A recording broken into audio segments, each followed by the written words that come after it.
Hi there. Tonight I wanted to talk about some sad news. Excuse all of the crazy clutter of our decluttering over there. Um, I got the email that many of you got that 5 Minute Recess is closing.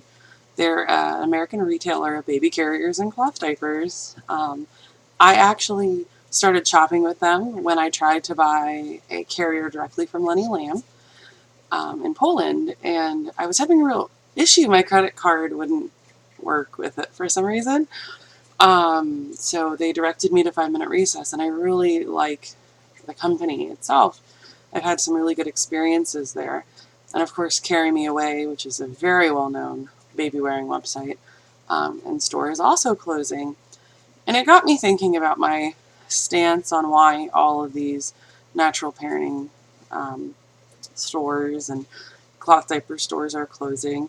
I do still stand by my stance that a lot of them don't function well as businesses or were passion projects at the time that the people themselves had children that were diaper age.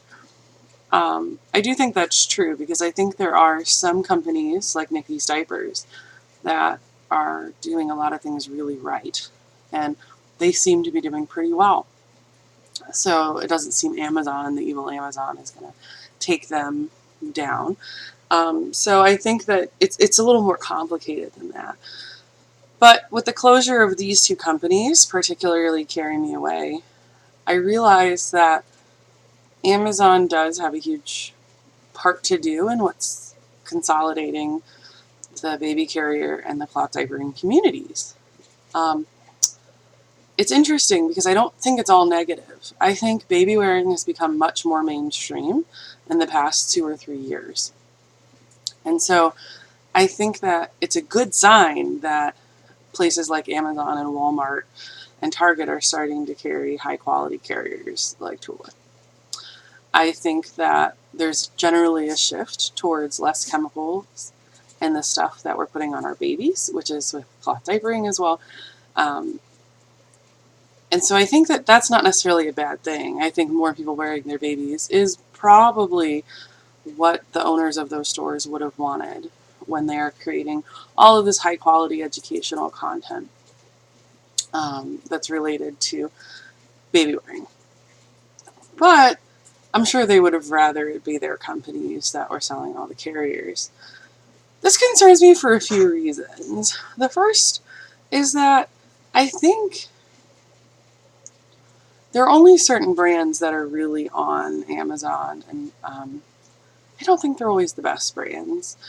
I like having variety, and so I think that only shopping on Amazon would leave me with Alva, Mama Koala, and some thirsty stickers. So I think that that's a little sad. I think that people will want to hoard their diapers longer because if I can donate my diapers, whatever brand that's going to go out of business, Next Diapers, if I give them all away, I won't have them for my next baby and I can't buy more. If I know I can buy more, maybe I donate them, to the cloth option or whatever, to be reused by families that really need them. But I don't know if I'm going to do it if I don't know that I'll be able to get these brands again of baby carriers and cloth diapers. The other thing is, I'm a little concerned on how it will influence sales. So, obviously, more companies, more competition. If it gets down to just Amazon, will it only be the price that Amazon sets? Because it's the only place you can get it. I don't know. It may not make a lot of sense, but I definitely wanted to really start the conversation of how it's a good and a bad thing. I think it's more widespread acceptance that these things are being carried at big box retailers. It is a shame, of course, that the companies have to close. I was very surprised. Maybe I shouldn't have been. That 5 Minute Recess, in particular, was going under. Anyway, just some thoughts. Have a good night, guys.